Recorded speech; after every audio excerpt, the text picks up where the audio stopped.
భగవానుడు సాధనా మార్గాన్ని గురించి 5 శ్లోకాల్లో చెప్పబోతూ ఉన్నాడు. మరి ఈ సాధనా మార్గాన్ని అన్నిటికన్నా అత్యుత్తమమైనటువంటి సాధన, పరమాత్మని అందుకునే సాధన, మోక్షాన్ని అందుకునేటువంటి సాధన, అది సమాధి. అదిగో దాని గురించి 8వ శ్లోకంలో చెప్పాడు. ఏమిటది? నీ మనస్సుని నాయందే నిలుపు, నీ బుద్ధిని పూర్తిగా నాయందే చొప్పించు, ఆ తర్వాత నీవు నాలోనే ఉంటావు, ఈ విషయంలో నీకు సందేహం లేదు అని. మరైతే ఏమండి, మనస్సుని బుద్ధిని అలా పూర్తిగా పరమాత్మలో ఉంచడం సామాన్యులకి సాధ్యమవుతుందా? సామాన్యులే కాదు, కొంత జ్ఞానం తెలిసినటువంటి వాళ్ళకు కూడా అది సాధ్యం కాదు. కారణం ఏమిటంటే మన యొక్క మనస్సు ప్రపంచంలో తిరిగి ఉన్నది. అందువల్ల ప్రాపంచికమైనటువంటి విషయాల్ని, వాసనల్ని బాగా పట్టించుకొనుంది. అలా పట్టించుకొనున్నటువంటి మనస్సు ఈ రోజున అన్నింటినీ వదిలిపెట్టి ఒక్కసారిగా పరమాత్మలో నిలవాలి అని అంటే అది నిలవలేదు. కాబట్టి మన యొక్క మనోబుద్ధులు పరమాత్మలో నిలవటానికి వీలు లేకపోయినట్లయితే నీకు ఇంకొక మార్గాన్ని చెబుతున్నాను. అదేమిటి? అద చిత్తం సమాధాతుం న శక్నోషి మయి స్థిరః. ఒకవేళ నీ చిత్తాన్ని కనుక నాలోనే నిలపడానికి నువ్వు అశక్తుడు కనుక అయినట్లయితే తతః అభ్యాస యోగేన, అప్పుడు నువ్వేం చేస్తావంటే అభ్యాస యోగం చేయవయ్యా ఓ ధనంజయ అని అంటున్నాడు. అభ్యాస యోగాన్ని చేయమన్నారు. ఏమిటి అభ్యాసం? అభ్యాసం అని అంటే వదలకుండా ఒక పని పదే చేయటమే అభ్యాసం. దాన్నే ప్రాక్టీస్ అని అంటారు, దాన్నే సాధన అని అంటారు. కాబట్టి ఇలా మనస్సుని బుద్ధిని ఎవరైతే ఆ ఆత్మలో నిలపలేకపోతారో, పరమాత్మలో నిలపలేకపోతారో, అలాంటి వాళ్ళకి అంతకన్నా తేలికైనటువంటి మార్గం ఒకటి చెప్తున్నారు ఇక్కడ, అదే అభ్యాస యోగం. మరైతే ఈ అభ్యాస యోగంలో మనం చేయాల్సింది ఏమిటంటే తెలివితో మన యొక్క మనస్సుని మన స్వాధీనంలోకి తెచ్చుకోవాలి. మన స్వాధీనంలోకి మనస్సుని తెచ్చుకోవడానికి ఏ ఉపాయాన్ని అనుసరించాలో ఆ ఉపాయాన్ని అనుసరించాలి. దాదాపుగా గృహస్థులైనటువంటి వాళ్ళకి భగవానుడు ఇస్తున్నటువంటి అద్భుతమైనటువంటి ఉపాయం ఇది. కారణం ఏమిటంటే అర్జునుడు కూడా గృహస్థుడే. ఒక గృహం కాదు, ఆయనకి 4 గృహాలు ఉన్నాయి, అందుకని పెద్ద గృహస్థుడు. కాబట్టి ఆ గృహస్థులైనటువంటి వాళ్ళు ప్రాపంచికమైనటువంటి విషయాల్లో ఉంటారు కనుక, కుటుంబ వ్యవహారాల్లో ఉంటారు కనుక, కుటుంబ పోషణకు సంబంధించినటువంటి ఆలోచనలు చేయాలి కనుక, ఏదో వృత్తులు కానీ వ్యాపారాలు కానీ ఉద్యోగాలు కానీ ఏవో చేసి ఎంతో డబ్బు సంపాదించాలి కనుక, భార్య బిడ్డల్ని పోషించాలి కనుక, ఇలాంటి పనులన్నింటిలో నిమగ్నమై ఉంటారు. కాబట్టి వాళ్ళకి కూడా ఒక రకమైనటువంటి ఉపాయాన్ని ఇక్కడ చెబుతూ ఉన్నారు, అదే అభ్యాస యోగం. అంటే మనస్సుని ముందుగా మంచిగా చేసుకోవాలి, నువ్వు చెప్పినట్టుగా వినేటట్టుగా చేసుకోవాలి, నీ దారికి తెచ్చుకోవాలి. కొత్తగా వచ్చినటువంటి గుర్రం నువ్వు కనుక దాన్ని ఎక్కాలి అని అంటే నేను పట్టాన ఎక్కనివ్వదు, అది పరుగులు తీస్తూ ఉంటుంది. మరి నువ్వేం చేయాలి? అది పరుగులు తీస్తావంటే ఇక నా వల్ల కాదులే అని చెప్పి మానుకుంటే నువ్వు ఎప్పటికీ ఎక్కలేవు. అందుకని దాంతోపాటుగా నువ్వు కూడా పరిగెత్తాలి. అంటే ఆ గుర్రాన్ని పట్టుకొని అది ఎట్లా అయితే పరిగెడుతుందో నువ్వు కూడా అదే రకంగా పరిగెత్తి సమయం చూసి టక్కన ఎక్కి కూర్చోవాలి. కళ్ళని చేత పట్టుకొని నువ్వు కనుక దాన్ని స్వాధీనంలో పెట్టుకుంటే ఇక నువ్వు చెప్పినట్టుగా వెళ్ళి, అంటే గుర్రానికి బట్టి కట్టినటువంటి ఆ కళ్ళెం ఏదైతే ఉందో అది నువ్వు చేతిలో పెట్టుకోవాలి. అప్పుడు నీకేం పర్వాలేదు, అది చచ్చినట్టు నీ చేతల్లో ఉంటుంది. అంతేగాని దాన్ని చచ్చేటట్టుగా కొట్టి తిండి పెట్టకుండా మార్చి దాన్ని కనుక బాగా అణగొట్టాను అని అనుకున్నావు అనుకో, ఆ తర్వాత నువ్వు గుర్రం ఎక్కినావంటే గోడ మీద ఎక్కి కూర్చున్నావుటి. ఎందుకనంటే అలాంటి గుర్రాన్ని ఎక్కాలని ఎవడు అనుకోడు. పూర్వకాలంలో పెళ్లిళ్ళు చేసుకునేటప్పుడు వరుడు అడిగేవాడు అనమాట, గుర్రాన్ని తీసుకురావాలి, గుర్రం ఎక్కాలి. ఎందుకనంటే గుర్రం మీద ఊరేగాలని ఆయన కోరిక. ఈ గుర్రం మీద ఊరేగుతా ఇంటి దగ్గరికి వచ్చినప్పటికి 5-6 చోట్ల ఎక్కడో మంచి సెంటర్లు చూసి అక్కడ ఆడిస్తాడు గుర్రాన్ని. అలా ఆడిస్తూ ఉంటే అది అద్భుతంగా ఆనందంగా ఉంటుంది గుర్రం మీద కూర్చున్నటువంటి వాడికి. అలాగనే గుర్రపు స్వారీ చేసేటువంటి వాడికి కూడా అంతే. అంటే గుర్రపు స్వారీగానే చేస్తే కారు కంటే ముందు వేగంగా పోద్ది. అదిగో అలాంటి గుర్రాలు ఉన్నాయి. కాబట్టి అలా గుర్రం మీద ఎక్కాలంటే అట్లా ఉండాలి, కానీ ఏదో గాడిద మీద ఎక్కినట్టో లేకపోతే గోడ మీద కూర్చున్నట్టో ఉంటే ఎందుకు గుర్రాన్ని ఎక్కటం? కాబట్టి దాన్ని అలా కాకుండా నీ స్వాధీనంలోకి తెచ్చుకోవడానికే ప్రయత్నం చేయాలి. కాబట్టి ముందు దాన్ని మచ్చిక చేసుకోవాలి, దాని దగ్గరికి నువ్వు పోవాలి, నిన్ను చూసి అది పరిగెత్తేటువంటి పరిస్థితి లేకుండా ఉండాలి, అలా దానికి తెచ్చుకోవాలి. ఇది అభ్యాస యోగం. ఎంతకాలం పట్టుద్దండి? ఎంతకాలం పట్టినా సరే దాన్ని నువ్వు స్వాధీనంలో తెచ్చుకోవడానికి, మచ్చిక చేసుకోవడానికి నువ్వు ప్రయత్నించాలి.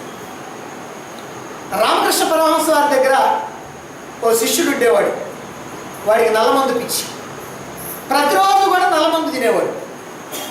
సాధారణంగా సన్యాసుల్లో చాలామంది కూడా గంజాయి నల్లమందు బాగా అలవాటు చేసుకుంటూ ఉంటారు. వీళ్ళంతా భగవంతుడి కోసం సన్యసించినటువంటి వాళ్ళు కాదు, పొట్టకుటి కోసం సన్యసించినటువంటి వాళ్ళు. అంటే సన్యాసంగా పుచ్చుకున్నట్లయితే ఎవరో ఒకరు తెచ్చి పెడతారు, కమ్మగా తినొచ్చు అనేటువంటి భావంతో ఉన్నటువంటి వాళ్ళు.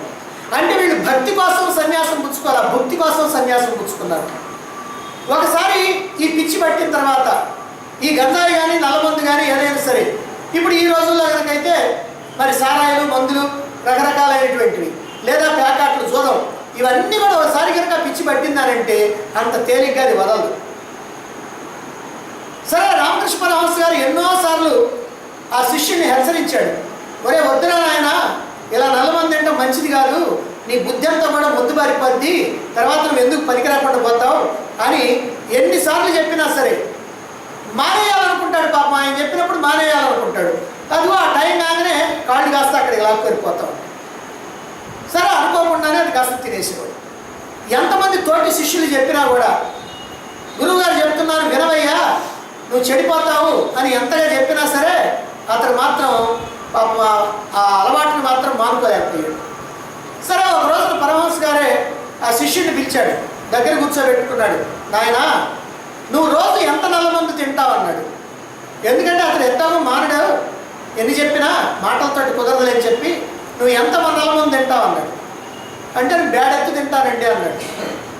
బేడ అంటే పూర్వకాలంలో ఉండేవి ఈ అణాలు, బేడలు, పావలాలు పూర్వకాలంలో ఉండేవి. అణాలు, అర్ధనాలు, కాళ్ళు, దబిడీలు ఉండేవి. ఆ బేడ అంటే 2 అణాలు అనమాట. కాబట్టి అదిగో ఆ బేడ ఎత్తు తూకం, ఆ తూకం వేసుకొని ఆ నల్లమందు తింటూ ఉండేవాడు ప్రతిరోజు కూడా.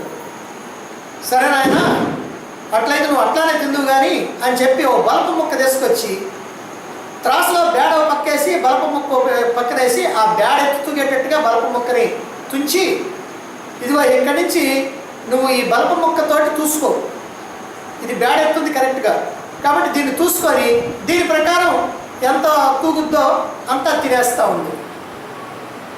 ఈ విషయాన్ని మాత్రం నువ్వు ఎప్పుడు మర్చిపోవద్దు.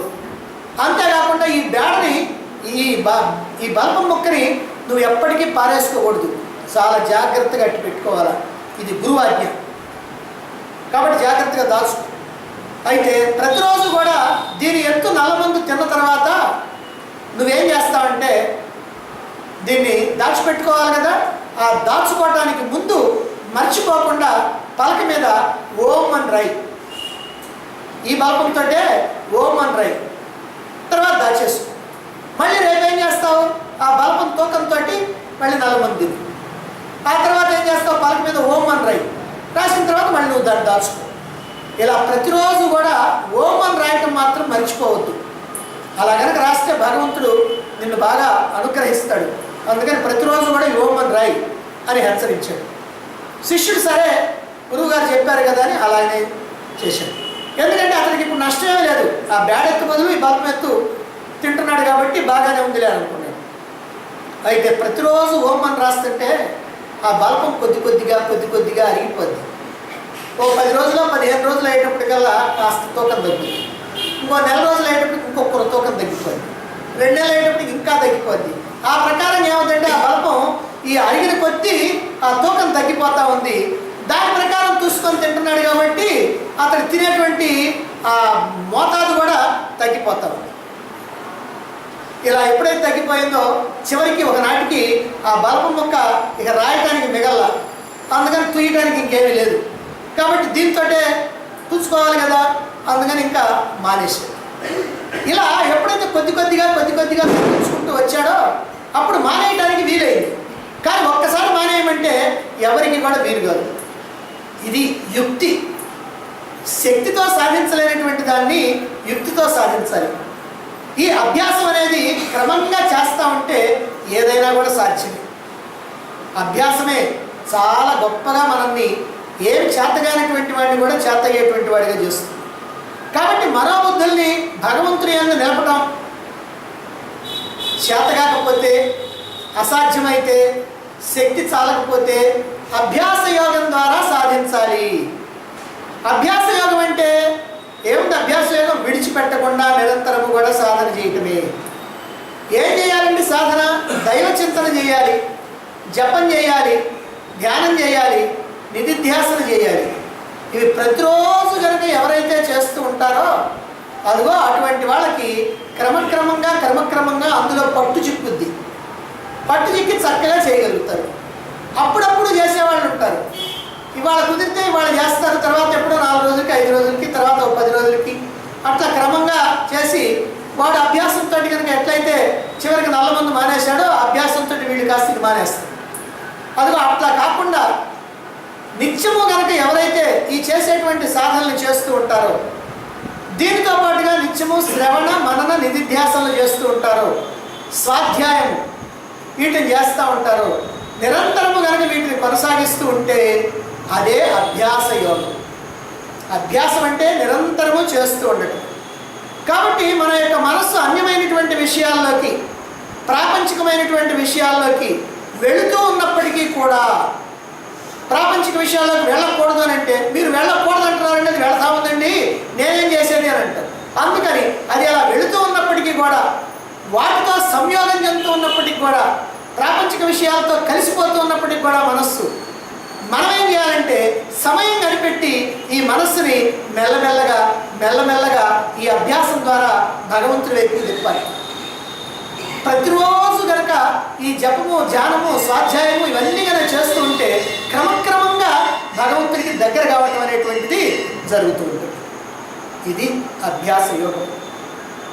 ఉన్నతమైనటువంటి విషయాలను ధ్యానించడానికి మనం ఎప్పుడైతే ప్రయత్నిస్తూ ఉంటామో దాని మీద మన మనస్సు ఏకాగ్రంగా నిలవదు. ఉన్నతమైనటువంటి పరమాత్మ ఆ పరమాత్మ మీదనే మనస్సు నిలపాలి అని అంటే ఈ ప్రపంచ విషయాల మీదకి మనస్సు మళ్ళీ వచ్చేస్తూ ఉంటుంది. వచ్చి ఎక్కడికి పోతుందంటే అల్పమైనటువంటి విషయాల మీదకి పరిగెత్తుద్ది, అంటే ప్రాపంచికమైనటువంటి విషయాల మీదకి పరిగెత్తుద్ది.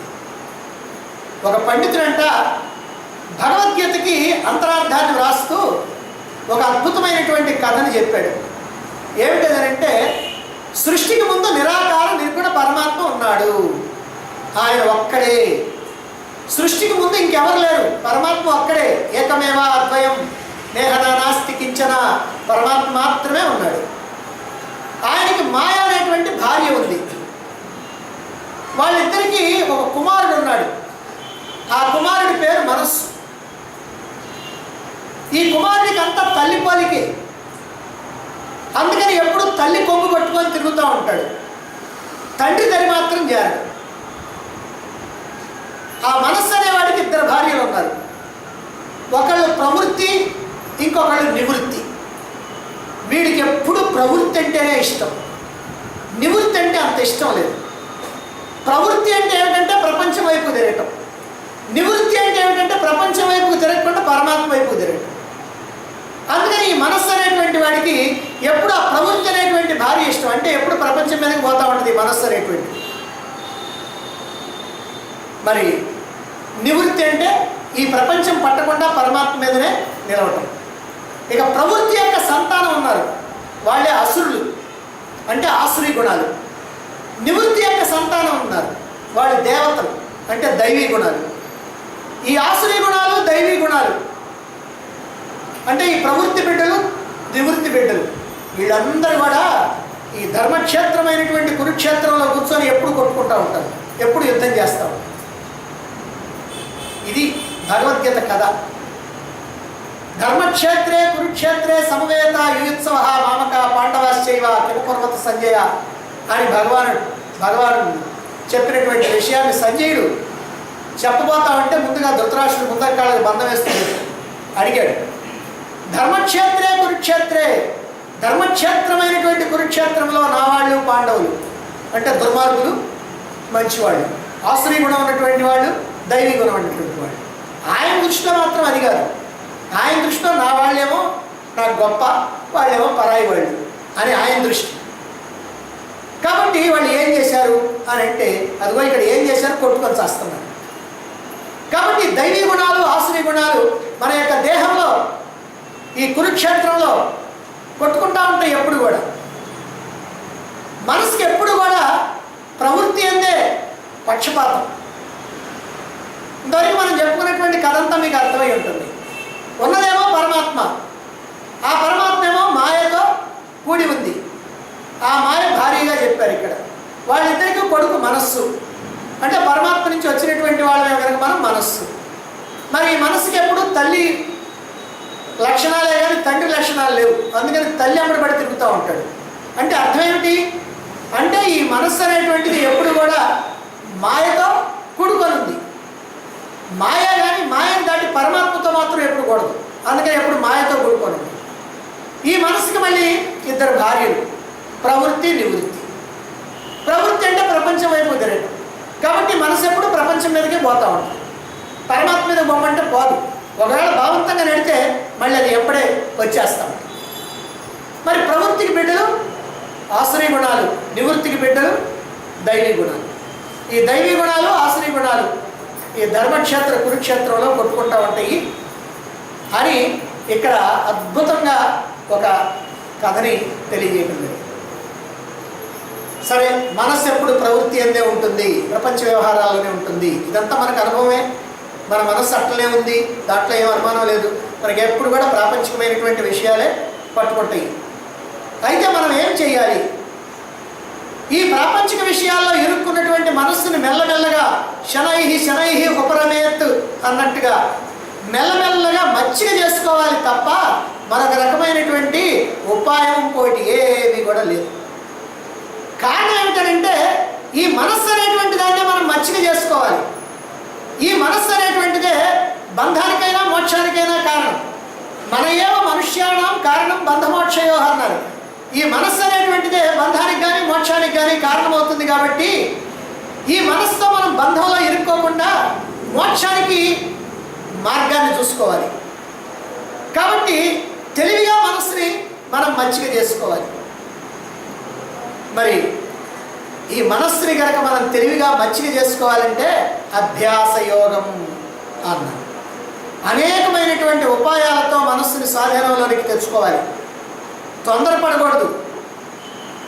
ఎందుకనంటే, ఇప్పుడు నీ ఇంట్లో ఒక దొంగగొడ్డు ఉంది. దొంగగొడ్డు ఏం చేస్తే ఎప్పుడు కూడా కట్లు తెచ్చుకొని బయటికి పోయి వాళ్ళ పొలాల్లో వీళ్ళ పొలాల్లో మేత మేస్తూ ఉంటుంది అన్నమాట. ఇలా ఇతర పొలాల్లో మేస్తూ ఉంటే వాళ్ళ ఇంటి మీదకి తగాదాకు వస్తారు. మరి దాన్ని ఎలా దారికి తేవాలి? దీనికి రెండు పద్ధతులు ఉన్నాయి. నువ్వు కనుక మూర్ఖుడివి కనుక అయితే ఓ పద్ధతి ఉంది, నువ్వు తెలివిగలవాడివి కనుక అయితే ఓ పద్ధతి ఉంది. మూర్ఖుడైతే ఏం చేస్తా అంటే బలవంతంగా దాన్ని ఒకడికి కనుక వంగకపోతే నలుగురు పోయి దాన్ని పట్టుకొని దాని మెడకి తాడేసి లాక్కొని తీసుకొని ఇంటికి తీసుకొచ్చి గొలుసులతోటి స్తంభానికి కట్టేస్తారు. ఎందుకంటే తాడుతో కట్టేస్తే మళ్ళీ తెచ్చుకొని పరిగెత్తుద్దేమో గొలుసులతో కట్టేస్తారు. కట్టేసిన తర్వాత కస్తీరా కొడతారు. ఇక తప్పించుకుపోవటానికి వీలు లేక అది అక్కడ పడుంటుందే కానీ తప్పించుకుపోవడానికి వీలుంటే మాత్రం మళ్ళీ తప్పించుకొని పోద్ది. కానీ గొలుసుతో తప్పించుకొని పోవడానికి వీలు లేదు. అయితే ఎప్పుడైతే వీలవుతుందో ఒక్కో సమయంలో దాని నుంచి విడిచిపెట్టాలి. ఆ గొలుసు కాస్త తీసి స్తంభం నుంచి తేవాలి. అలాంటి సమయం చూసుకొని పరిగెత్తుద్ది. పరిగెత్తి ఏం చేస్తుంది? మళ్ళీ పొలాల మీద పడుద్ది. వాళ్ళ పొలాలు వీళ్ళ పొలాల మీద పడుద్ది. అంటే దానికి కూడా ఎప్పుడో ఒకప్పుడు సమయం వస్తుంది. ఆ సమయం ఎప్పుడో చూస్తుంది. ఆ సమయం రాగానే అది కాస్త ఆ పొలాల మీద పడిపోతూ ఉంటుంది. అప్పుడు ఆ తప్పించుకొని పోయి ఆ దొంగగడ్డి మేస్తూ ఉంటుంది. ఆ తర్వాత మళ్ళీ వీడేమైనా వస్తాడేమో, నన్ను తీసుకెళ్తాడేమో అని ఇక ఇంటికి రాకుండా ఎక్కడికో తప్పించుకొని వెళ్ళిపోతుంది. అది కంటికి కనిపిస్తుంది. ఇక దాని గతి అంతే. కానీ నువ్వు తెలివిగలవాడివి కనుకైతే ఆ పొలాల్లో మేస్తున్నటువంటి ఆ దొంగగొడ్డుని నీ ఇంట్లోకి తీసుకొచ్చి దానికి మంచి గడ్డి, బాగా ఇష్టమైనటువంటి ఆహారం, బాగా ఉన్నతమైనటువంటి ఆహారం, రుచికరమైనటువంటి ఆహారం ఏదైతే ఉందో దానికి ఏది ఇష్టమో దాన్ని వేస్తాడు. ఇక పర్వాలేదు నేను ఊరుకోకుండా దానికి మంచి మేత, అలా నిరంతరం ఇస్తూనే ఉంటాడు. ఈ మేతను తినటం దానికి అలవాటైపోద్ది. అప్పుడు దాన్ని వదిలినా సరే ఇక మాత్రం దొంగ తిండి కోసం బయటికి వెళ్దు, దొంగ గడ్డి కోసం బయటికి వెళ్దు, హాయిగా ఇంట్లోనే మేస్తూ ఉంటుంది, దానికి వస్తుంది. కాబట్టి ఈ దొంగ గొడ్డుని ఎట్లా అయితే నీ స్వాధీనానికి తెచ్చుకున్నావో అదే ప్రకారంగా మన మనస్సు కూడా దొంగగొడ్డు లాంటిదే. కాబట్టి ఆ దొంగగొడ్డు ఏం చేస్తుంది? మనస్సు ప్రాపంచికమైనటువంటి వ్యవహారాల మీదకి, విషయాల మీదకి, వస్తువుల మీదకి, భోగాల మీదకి పరిగెడుతూ ఉంటుంది. అలా పరిగెట్టేటువంటి ఆ గొడ్డుని మనం కూడా ఏం చేయాలి అని అంటే దానికి మంచి మేత ఇవ్వాలి. బయట దొరికేటువంటి దానికన్నా ఉత్తమోత్తమైనటువంటి మేతను అందించాలి.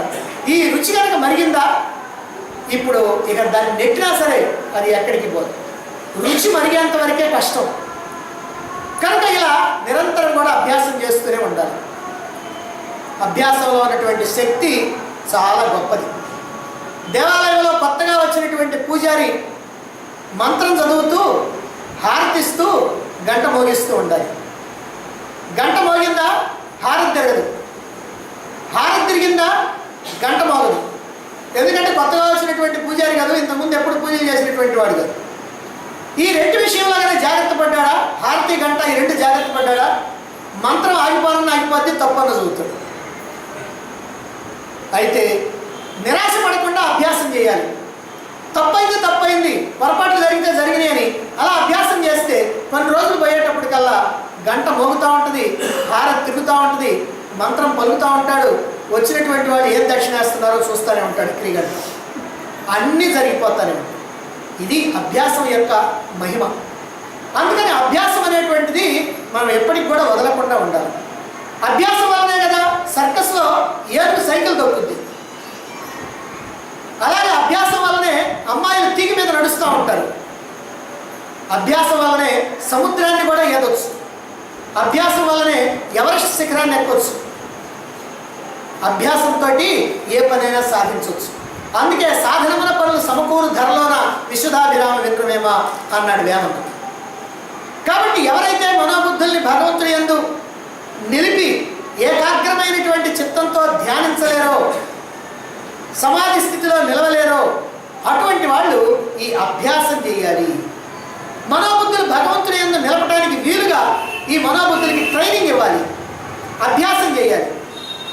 శాస్త్రాన్ని గురువుల ద్వారా నిత్యము శ్రవణం చేస్తూ అభ్యాసం అంటే ఏం చేయాలండి అని సందేహం వస్తుంది. అందుకని ఏం చేయాలంటే శాస్త్రాన్ని గురువుల ద్వారా నిత్యము శ్రవణం చేస్తూ ఆ శ్రవణం చేసినటువంటి విషయాల్ని మళ్ళీ మళ్ళీ గుర్తు తెచ్చుకుంటూ మననం చేస్తూ భావాలను స్థిరపరచుకోవాలి. సందేహాలు కనుక ఏమైనా కలిగితే స్వాధ్యాయం ద్వారా కానీ ఆ గురువు ద్వారా కానీ నివృత్తి చేసుకుంటూ ఆ భావాలన్నీ కూడా స్వానుభవంలో నిలుపుకోవడానికి నిధిధ్యాసన చేయాలి. బుద్ధికి బాగా పదును పెట్టాలి, అప్పుడే బుద్ధి కాస్త సూక్ష్మమవుతుంది. మరి బుద్ధి కనుక పదును పెట్టాలంటే ఏం చేయాలి? విచారణ చేయాలి. ఇలా పరమాత్మ తత్వాన్ని విచారణ చేస్తూ ఉంటే మన యొక్క మనస్సు ఆ పరమాత్మ తత్వాన్ని గ్రహిస్తుంది. అదే సమయంలో మనసుకి నిర్మలత్వాన్ని, ఏకాగ్రతని కలిగించాలి. మనసు ఏకాగ్రంగా నిలవాలంటే, నిర్మలంగా ఉండాలంటే, శుద్ధంగా ఉండాలంటే జపం, మానసిక పూజ, ధ్యానం, స్తోత్ర పాఠాలు, పారాయణలు మొదలైనటువంటి వాటిని విడవకుండా అభ్యాసం చేస్తూ ఉండాలి. ఇవన్నీ కూడా అన్నీ చేస్తూ ఉండాలి. అన్నీ ఎందుకంటే ఏదో ఒకటి చేయొచ్చు కదా. ఏదో ఒకటి చేస్తే మనకి గ్లాని వస్తుంది, అలసట వస్తుంది. ఏ పనైనా సరే రోజల్లా చేయరు.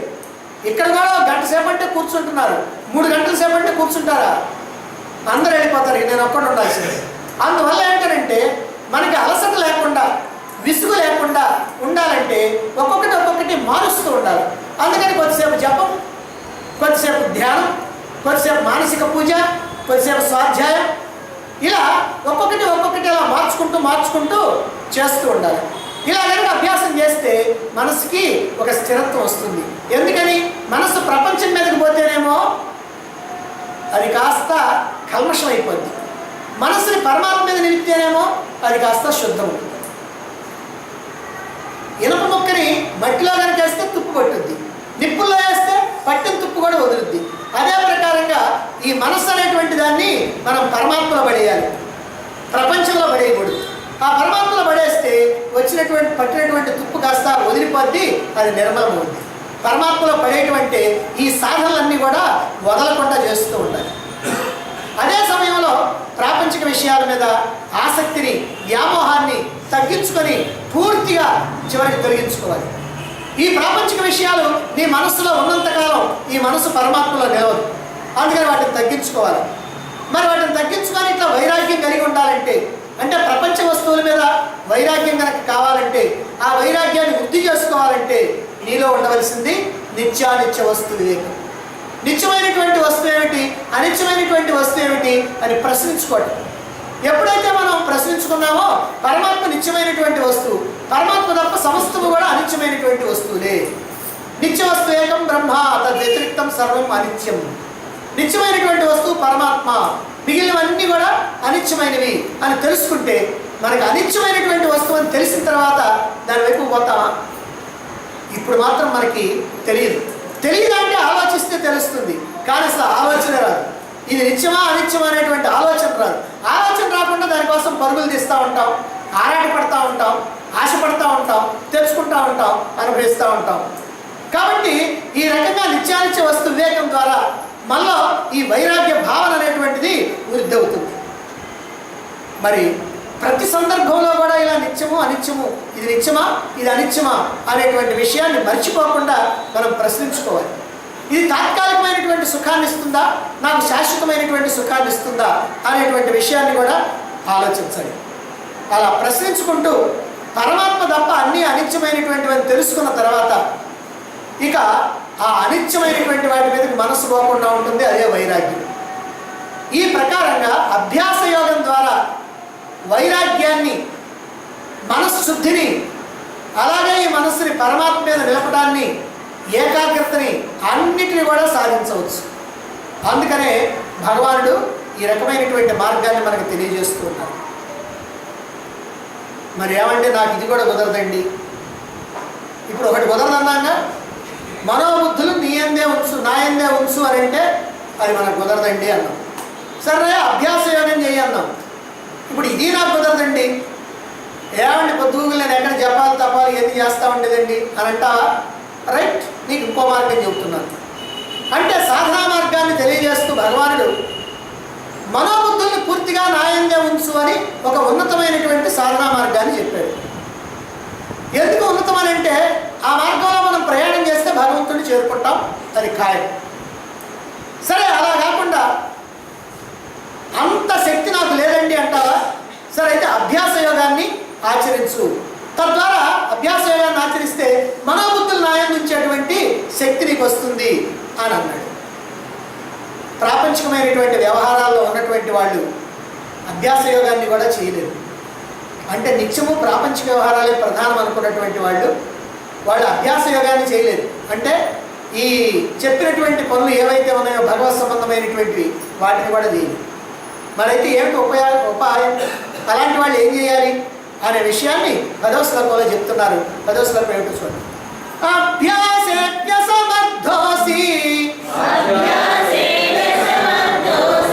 మత్కర్మ పరమో భవ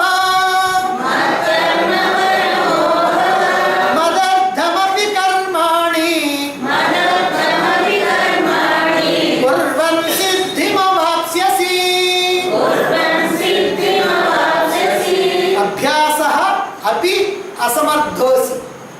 అభ్యాసాన్ని చేయటానికి కూడా నువ్వు అసమర్థుడివైతే, అది కూడా నువ్వు చేతకాకపోయినట్లయితే మత్కర్మ పరమో భవ. మత్కర్మ, నాకు సంబంధించినటువంటి పనులు ఏవైతే ఉన్నాయో అదిగో వాటిని చేసేటువంటి వాడివిగా. మత్కర్మ పరమో భవ. మదర్థం కర్మాణి కుర్వన్ అపి. నా కోసం కనుక ఇట్లా కర్మలు చేయటం కనుక నీకు చేతనైనట్లయితేనేమో, అంటే నాకు సంబంధించినటువంటి కర్మలు కనుక నువ్వు చేస్తూ ఉన్నట్లయితే సిద్ధిం అవాప్స్యసి, నువ్వు సిద్ధిని పొందుతావు తప్ప. కాబట్టి ఇప్పుడు ఇంతకుముందు చెప్పినటువంటివి రెండు కూడా మనస్సుని, బుద్ధిని చక్కగా ఉపయోగించాల్సినటువంటి సాధనలు. సమాధి అభ్యాసంలో మనోబుద్ధుల్ని పూర్తిగా అట్లా ఉంచాలా? అది కుదరకపోతే మనోబుద్ధుల్ని కొన్ని అభ్యాసాల ద్వారా అలా ఉంచడానికి మనం ప్రాక్టీస్ చేయాలి. అంటే మనోబుద్ధులు ఎవరికి చక్కగా నిర్మలంగా ఉంటాయి? పూర్తిగా ప్రాపంచిక విషయాలతో సంబంధం లేకుండా ఉన్నటువంటి వాడికి, పరమాత్మ యందు ఆసక్తి ఉన్నటువంటి వాడికి. కానీ సామాన్యంగా లోకంలో ఉన్నటువంటి మానవులందరూ కూడా మనోబుద్ధుల్ని నిలపటం మాత్రం వాళ్ళదు. అందుకని వాళ్ళకి ఏం చేస్తున్నారు? ఇక్కడ మరొక ఉపాయాన్ని చెబుతున్నారు. ఏమిటా ఉపాయం అంటే, నాకు సంబంధించినటువంటి కర్మలు చేయి, నా కోసం కర్మలు చేయి, నా కొరకు కర్మలు చేయి అని అంటున్నారు. అయితే ఎవరు వీళ్ళు? మనస్సు రజోగుణంలో ఉన్నటువంటి వాళ్ళు. మనసు కనుక రజోగుణంలో ఉన్నప్పుడు ఆ గుణం నిన్ను ప్రశాంతంగా ఒక చోట కూర్చొనివ్వదు. అన్ని విషయాల్ని పట్టించుకుంటూ ఉంటుంది, అన్నిటి మీదకి పరుగులు తీస్తూ ఉంటుంది, అందరినీ విచారిస్తూ ఉంటుంది. ఇప్పుడు కొంతమంది చూడండి, ఏదైనా ఓ సందేహం కనుక వస్తే ఒకరినో ఇద్దరినో అడగరు, ఓ 20 మందినో 25 మందిని అడుగుతారు. వాళ్ళు ఏం చెబుతారా, వీళ్ళు ఏం చెబుతారా, వీళ్ళు ఏం చెబుతారా, ఇలా అందరినీ అడిగి అడిగి అడిగి వాళ్ళ ఇష్టం వచ్చింది చేసుకుంటారు. అంటే ఇది ఒక రకం అన్నమాట. కాబట్టి ఇక్కడ మనం రజోగుణం కనుక ఎక్కువగా ఉంటే ఇలాంటి లక్షణాలు మనకి ఎక్కువగా ఉంటాయి. రజోగుణం కనుక ఉంటే ప్రశాంతంగా కూర్చోవడం మన వల్ల కాదు, ఎప్పుడు కూడా ఏదో ఒకటి పనులు చేస్తూ ఉంటారు. కాబట్టి ఈ రజోగుణం బాగా ఉన్నటువంటి వాళ్ళకి ఆ పనులే చెప్పాలనే ఉద్దేశంతో భగవంతుడు ఇక్కడ నాకు సంబంధించినటువంటి పనులు చేయండి అని అంటున్నాడు. ఈ రజోగుణం అనేటువంటిది ప్రపంచం మీదకి, వస్తువుల మీదకి, విషయాల మీదకి పరుగులు తీస్తుంటుంది మనం. అందుకని అభ్యాస యోగం కూడా వాళ్ళకి కష్టమే. ఒక చోట కూర్చొని ప్రశాంతంగా ధ్యానం చేయగలుగుతారా? ఒక చోట ప్రశాంతంగా కూర్చొని జపం చేయగలుగుతారా? ఒక చోట ప్రశాంతంగా కూర్చొని శ్రవణం చేయగలుగుతారా? విచారణ చేయగలుగుతారా? ఏం చేయగలుగుతారు? ఎందుకంటే వాళ్ళు ఒక చోట ప్రశాంతంగా కూర్చొని లోపల ఉన్నటువంటి ఆ రజోగుణం, అందువల్ల ఆ రజోగుణం ఉన్నటువంటి వాళ్ళందరికీ కూడా ఇక్కడ ఉపాయాన్ని చెప్తూ ఉన్నారు. ఒక పని నిరాశ నిస్పృహాలు చెందకుండా మళ్ళీ మళ్ళీ చేయటమే అభ్యాసం.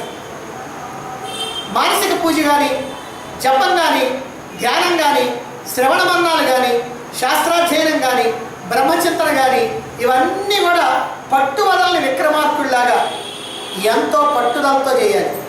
అలా చెయ్యాలి అని అంటే మనం సత్వగుణంలో నిలవాలి.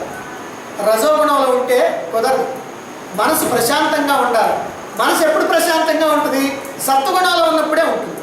అందువల్ల అలాంటి వాళ్ళకి, ఎవరికైతే సత్వగుణంలో మనస్సు ఉండకుండా రజోగుణంలో ఉంటుందో వాళ్ళకి ఇక్కడ ఒక ఉపాయాన్ని తెలియజేస్తున్నాడు. భగవత్పరమైనటువంటి కర్మలు చేయండి. మదర్థం అంటే నా కోసం అని అంటే భగవంతుడి కోసం, భగవంతుడి కొరకు, భగవత్ సంబంధమైనటువంటి భగవత్పరమైనటువంటి కర్మల్ని చేయండి అని. ఎప్పుడైతే భగవంతుడి కొరకు భగవత్ సంబంధమైనటువంటి పనులు చేస్తూ ఉంటామో అప్పుడు మన యొక్క మనస్సు క్రమక్రమంగా భగవంతుడికి దగ్గర ఉంది. ఎందుకంటే మనం చేసే పనులు భగవంతు సంబంధమైనటువంటి పనులు కాదు కాబట్టి భగవంతుడికి దగ్గర కావడానికి వీలవుతుంది అన్నమాట. భగవంతుడి మీద మన యొక్క మనస్సు నిలవడమే ప్రధానం.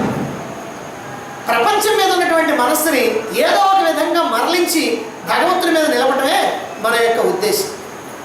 ఎప్పుడైతే భగవంతుడి మీద నిలిచిందో అదే ప్రేమగా, అదే భక్తిగా మారిపోతుంది. కాబట్టి శారీరకమైనటువంటి కర్మల్ని, భగవత్ సంబంధమైనటువంటి శారీరక కర్మల్ని మనం చేస్తూ ఉండాలి. ఇలా చేస్తూ ఉంటేనే మనలో ఉన్నటువంటి రజోగుణం కూడా తగ్గుద్ది. పనులు చేయించేది కదా రజోగుణం, కానీ భగవత్ సంబంధమైనటువంటి పనులు చేస్తే రజోగుణం తగ్గి సత్వగుణం పెరుగుద్ది. అప్పుడు భగవంతుడి మీద నిలుస్తుంది. అందుకే చెప్తున్నారు ఇక్కడ దైవ కార్యాలు, పండుగలు, పూజా పునస్కారాలు, యజ్ఞయాగాదులు, పారాయణలు, ఆధ్యాత్మిక సభల్ని ఏర్పాటు చేయటం, ఆధ్యాత్మిక గ్రంథాలు ప్రచురించటం, అమ్మటం, దేవాలయాల నిర్మాణం, మహాత్ముల యొక్క సేవ, సత్సంగాల్లో పాల్గొనటం, పరోపకారం కోసం కొన్ని పనులు చేస్తూ ఉండటం, ఇవి శారీరకమైనటువంటి కర్మలు. ఇక్కడ మన జపము, ధ్యానము ఇట్లాంటివి చెప్పాల. ఎందుకని? అవి ప్రశాంతంగా కూర్చొని మనసుతో చేయాల్సింది. కానీ ఇక్కడ ఏం చెప్తున్నారంటే అన్నీ కూడా శారీరకమైనటువంటి కర్మల్ని చెప్తున్నారు. దైవ కార్యాలు ఏవైతే ఉన్నాయో ఆ దైవ కార్యాలు చేస్తూ ఉండాలి. అప్పుడు మన శరీరం దాంట్లో నిమగ్నం అయిపోద్ది. అట్లాగనే పండుగలకి ఏమేం చేయాలో అవి చేస్తూ ఉంటారు. పూజా పునస్కారాలు, పూజలు చేస్తూ ఉంటాం. యజ్ఞం చేస్తూ ఉంటాం. ఆధ్యాత్మిక సభల్ని ఏర్పాటు చేయడం. సభల్ని కనుక ఏర్పాటు చేయాలంటే దానికి కొంత గ్రౌండ్ వర్క్ చేయాలి. అందరినీ పిలుచుకోవాలా, ఉపన్యాసకుడిని పిలుచుకోవాలా, మైకులు అన్నీ ఏర్పాటు చేసుకోవాలా, లైటింగ్ ఏర్పాటు చేసుకోవాలా, ఒక చోట ఒక బిల్డింగ్ ఏర్పాటు చేసుకోవాలా, ఇవన్నీ కూడా అవసరం. అలాగే ఆధ్యాత్మిక గ్రంథాలు ప్రచురించడం కానీ వాటిని అమ్మటం కానీ. ఆధ్యాత్మిక గ్రంథాలను ప్రచురించినందువల్ల భగవత్ సంబంధమైనటువంటి విషయాలే దాంట్లో ఉంటాయి కనుక అవి అనుకోకుండా మన యొక్క మనసులో కొన్ని ఎక్కుతూ ఉంటాయి. అలాగే వాటిని అమ్మటం అంటే ఇది ఒక రకమైనటువంటి భగవత్ కర్మ, భగవత్ సంబంధమైనటువంటి కర్మ. అందుకని చెప్పాడు కదా, భగవంతుని కొరకు నా కొరకు కర్మలు చేయండి అని. అది వాడతాం. అట్లానే దేవాలయాలు కట్టించడం, కట్టిస్తే ఏమవుతుంది, ఆ దైవం యొక్క విషయమే అతని మనస్సులో ఉంటుంది. ఇదిగో చందాలకు పోవాలని కానీ, అదిగో ఏదో కట్టుబడి చేయాలని కానీ, లేకపోతే అక్కడ అవి ఏర్పాటు చేయాలి ఇవి ఏర్పాటు చేయాలని కానీ, ఇవన్నీ ఆలోచనలు చేస్తూ ఉంటాం. ఇక మహాత్ముల యొక్క సేవ, గొప్పవాళ్ళు మహాత్ములైనటువంటి వాళ్ళు ఎవరైనా మనకి తటస్థపడ్డప్పుడు వాళ్ళని సేవించుకోవటం, వాళ్ళని దర్శించుకోవటం, వాళ్ళని స్పర్శించుకోవటం, వాళ్ళకి నమస్కారం పెట్టడం, వాళ్ళ కాళ్ళు ఒత్తటం, ఏదో ఒక రకంగా వాళ్ళ సేవ చేయాలి. ఇక సత్సంగాల్లో పాల్గొనడం. ఇట్లా రకరకాలైనటువంటి పనులు ఏవైతే ఉన్నాయో వాటిని కనుక చేస్తూ ఉన్నట్లయితే, ఈ శారీరక కర్మలు కనుక చేస్తూ ఉన్నట్లయితే క్రమక్రమంగా ఆ పనుల్లో మనకి ప్రీతి ఏర్పడుతుంది, ఇష్టం ఏర్పడుతుంది. ఇష్టం ఏర్పడటం వల్ల వాటితో తాదాత్మ్యం చెందుతాం. ఇప్పుడు ఒక్కొక్కళ్ళని చూడండి, ఒరే వాడు ఎప్పుడు కూడా ఏ పనులు చేస్తుంటాడు, ఎప్పుడు పూజలే వాళ్ళకి, ఎప్పుడు యజ్ఞాలే అని అంటుంటారు. అంటే ఎక్కువగా చేస్తే వాళ్ళని దాని కింద కట్టేస్తారు. అంటే వాళ్ళు దాంతో ఆ ఏకమైపోతున్నారు, తాదాత్మ్యం చెందుతున్నారు.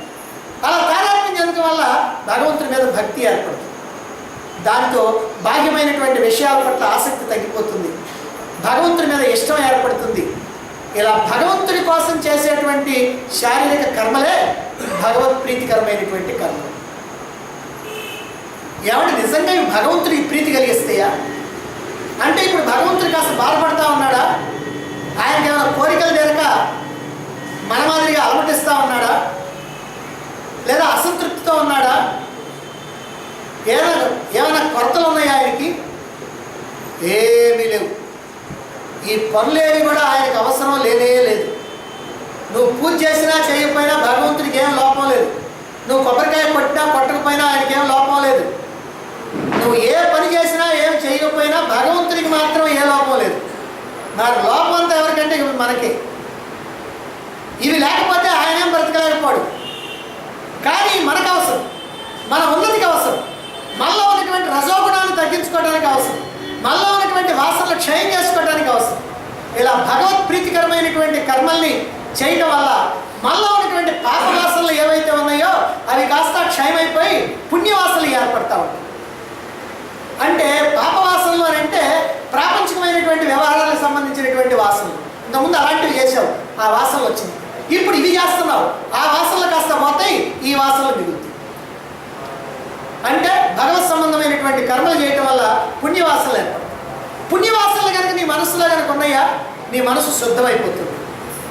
శుద్ధమైనటువంటి మనసు భగవంతుడిలో నిలుస్తుంది. ఈ ప్రకారంగా భగవంతుడి యందు చిత్తాన్ని నిలపడం అనేటువంటిది అలవాటు అవుతుంది. భగవంతుడి యందు చిత్తాన్ని నిలిపితే భగవంతుడి యొక్క అనుగ్రహం కలుగుతుంది, మనకి జ్ఞానం అంకురిస్తుంది. అందువల్ల అభ్యాస యోగాన్ని అప్పుడు బాగా చేయొచ్చు. అంటే ఈ కర్మలు చేయటం కనుక అలవాటై అందులో కనుక సిద్ధిని పొందితే మనం అభ్యాస యోగాన్ని చేయొచ్చు. అభ్యాస యోగంలో కనుక సిద్ధిని పొందితే మనోబుద్ధులు పరమాత్మలో నిలపచ్చు. కాబట్టి ఈ విధంగా మనసు ద్వారా అభ్యాస యోగాన్ని చేయాలి. ఇలా చేయలేనటువంటి వాళ్ళ కోసం భగవంతుడు మనకి ఇక్కడ ఉపాయాన్ని చెప్పాడు. భగవంతుడి కోసం కర్మలు చేయండి, దాంతో క్రమక్రమంగా సిద్ధిని పొందవచ్చు. మొత్తం మీద ఈ మార్గం కూడా మోక్షానికే దారితీస్తుంది. ప్రపంచంలో అందరికీ ఒకే సాధన పనికిరాదు. ఎందుకనంటే మానవులు ఒకే రకమైనటువంటి వాళ్ళు, ఒకే స్థాయి వాళ్ళు లేరు. విద్యార్థులు అన్నాం అనుకోండి, విద్యార్థులు అందరూ 10వ తరగతి చదివేవాళ్ళేనా? 1 చదివేవాళ్ళు, 2 చదివేవాళ్ళు, 3 చదివేవాళ్ళు, 6, 7, 9 అన్ని తరగతులు చదివేవాళ్ళు ఉన్నారు, డిగ్రీలు చదివేవాళ్ళు ఉన్నారు, పోస్ట్ గ్రాడ్యుయేషన్ చేసేవాళ్ళు ఉన్నారు. ఎన్ని రకాలైనటువంటి వాళ్ళు ఉన్నారు. అంతేగాని విద్యార్థులు అనగానే ఏదో ఒక తరగతి చదివేవాళ్ళు కాదు కదా.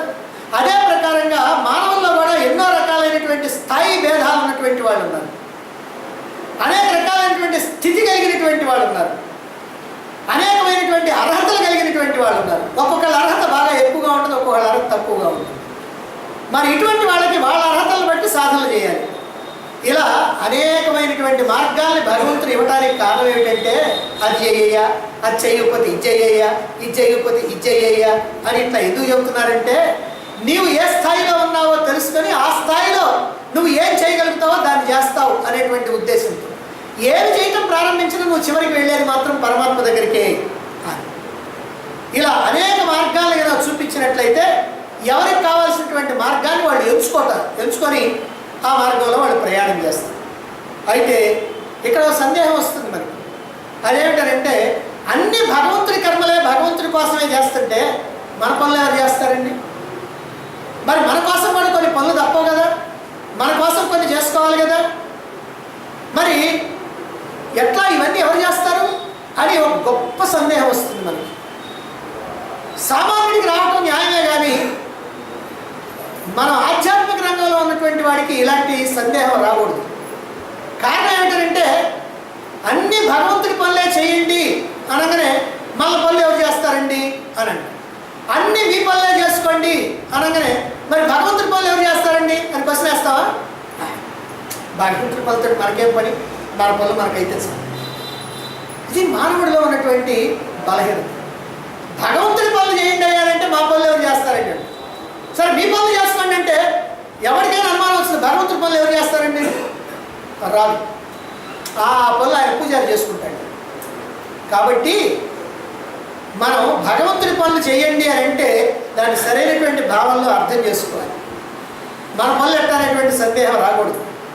సాధారణంగా మనం తిండి తిప్పల కోసం, సుఖం కోసం, భోగాల కోసం, అవసరాల కోసం కొన్ని పనులు చేస్తుంటాం. రోజు కాలకృత్యాలు తెచ్చుకుంటాం, టిఫిన్ చేస్తాం, భోజనం చేస్తాం, వ్యాపారం చేస్తాం, ఉద్యోగం చేస్తాం, అక్కడికి ఇక్కడికి వెళ్తూ ఉంటాం, ప్రయాణాలు చేస్తుంటాం.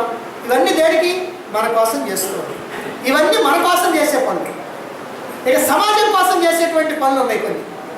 సభలు సమావేశాలు ఏర్పాటు చేయటం, దేవాలయాలు, కళ్యాణ మంటపాలు మొదలైనవి కట్టడం, బావులు ధరించడం, వృద్ధాశ్రమాలు నిర్వహించడం, చెట్లు నాటించడం, అనాథలకి, పేదలకి చేతనైనటువంటి సేవ చేయటం, ఇలా అనేక రకాలైనటువంటి పనులు సమాజం కోసం చేసి. ఇక దైవం కోసం చేసే కొన్ని ఉన్నాయి. పూజలు, వ్రతాలు, నోములు, ఈ శాస్త్ర శ్రవణ మనన నిధిధ్యాసనలు, యజ్ఞాలు, వేదాధ్యయనం, ఇవన్నీ కూడా భగవంతుడి కోసం చేసేటువంటి పనులు. అంటే ఇలా మనం 3 రకాల పనులు చేస్తూ ఉంటాం. మన కోసం చేసే పనులు, సమాజం కోసం చేసే పనులు, భగవంతుడి కోసం చేసేటువంటి పనులు. అయితే భగవంతుడు ఏమంటున్నాడంటే అన్నీ నా కోసమే చేయండి అంటున్నాడు. అన్ని పనులు కూడా నా కోసమే చేయండి, అంతే మీకున్న మార్గం అని అంటున్నాడు ఇక్కడ. అందుకే అన్నాడు మదర్థం కర్మ కౌంతేయ, మదర్థం నా కోసమే కర్మలు చేయాలి. మరి ఎలాగండి అన్నీ ఆయన కోసమే చేయటం అంటే మనం చేసేటువంటి పనులన్నీ కూడా మన కోసమైనా, సమాజం కోసమైనా, భగవంతుడి కోసమైనా అన్నింటినీ కూడా భగవంతుడి పనులుగా చేయాలి మనం. ఇది నేర్పు, నైపుణ్యం. మన పనులు కదా అని వాటిని మన పనులుగా, సమాజం పనులని దాన్ని ఒకటిగా, అట్లా కాదు. అన్ని పనుల్ని కూడా భగవంతుడి పనులుగా చేయాలి. ఏమంటే అన్ని పనులు భగవంతుడి పనులుగా చేయటం ఎట్లా? ఏమీ లేదు. నేను కర్తనైన భావాన్ని మర్చిపోవటం, నేను చేస్తున్నాను అనేటువంటి భావాన్ని వదిలిపెట్టేసేయాలి. నేను కర్తని, ఈ పని నేను చేస్తున్నాను అనేటువంటి మాట వదిలేసి ఇది నా కర్తవ్యం, భగవంతుడు ఇదిగో నా చేత చేయిస్తున్నాడు అనేటువంటి భావంతో కనుక ఉంటూ మనం ఏ కర్మలు చేసినా అవి భగవత్ సంబంధమైనటువంటి కర్మలే అవుతాయి. నా వల్లనే ఈ పనులన్నీ జరుగుతున్నాయి అనేటువంటి అహంకారం కనుక మనకుందా అవన్నీ భగవంతుడి పనులు. భగవంతుడి కర్మ కోసం చేసేటువంటి కర్మలు కూడా అహంకారంతో చేస్తే అవి భగవంతుడి కర్మలు కావు, ఇవి అవుతాయి.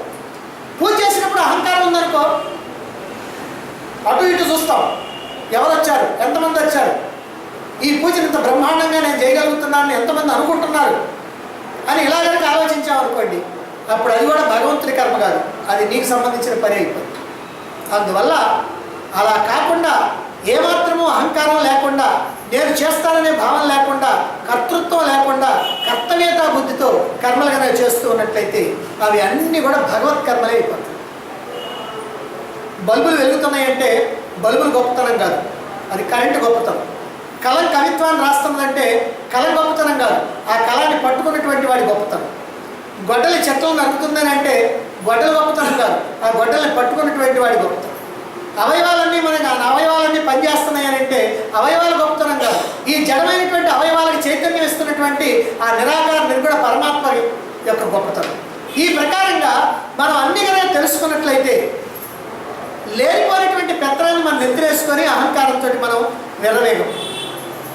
అహంకారాన్ని కానీ విడిచిపెట్టావా ఆత్మప్రాప్తి.